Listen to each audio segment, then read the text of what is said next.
When it's finished, जब वो painting बनकर तैयार हो जाती है, he shows me proudly. तो पेंटर जो आर्टिस्ट है, जॉर्ज जो है, वो मुझे प्राउडली दिखाता है, लाइट्स अ सिगरेट, और एक सिगरेट जलाता है, फाइनली चैन की सांस लेता है. आई से 12 francs and get my shawl. और मैं कहती हूँ कि इस 6 घंटे पोज करने के बदले में मैं 12 francs लूँगी, मैं इतने पैसे लूँगी, and get my shawl, and then I cover my self with a shawl. It does not look like me. When the speaker gets a look at the painting, she can only say that it doesn't look like her. Whatever he has done, she does not recognize.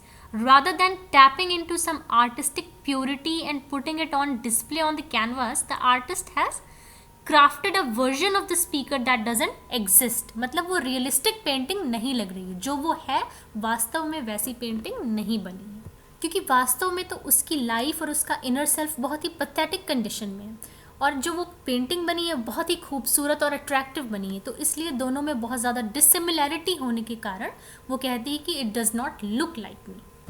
So this is the whole text of the poem. The poem highlights the differences in class and objectification of women by men. The speaker in this poem, we know that, is probably a French prostitute and poses herself naked for the painters. It's a 3-stanza poem which is separated into uneven sets of line.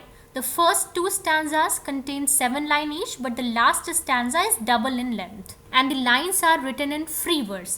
Here, a very subtle technique of writing is also used in the poem, which is known as stream of consciousness. जब poets हम देखते हैं कि एक विचार से दूसरे विचार पर बस लगातार जंप करती जाती हैं, किसी एक मुद्दे पर वो कॉन्सेंट्रेट होकर के पोएम नहीं लिख रही हैं, कभी ऑब्जेक्टिफिकेशन ऑफ वेमेन की बात कर रही हैं, कभी पुअर क्लास की बात कर रही हैं, कभी सोसाइटी के ड्यूअल नेचर की बात कर रही हैं. तो इस तरीके से वे थॉट टू थॉट जंप कर रही हैं, इसलिए इसे स्ट्रीम ऑफ कॉन्शियसनेस टेक्निक भी कहते हैं, कंट्राइवेंस भी कहते हैं.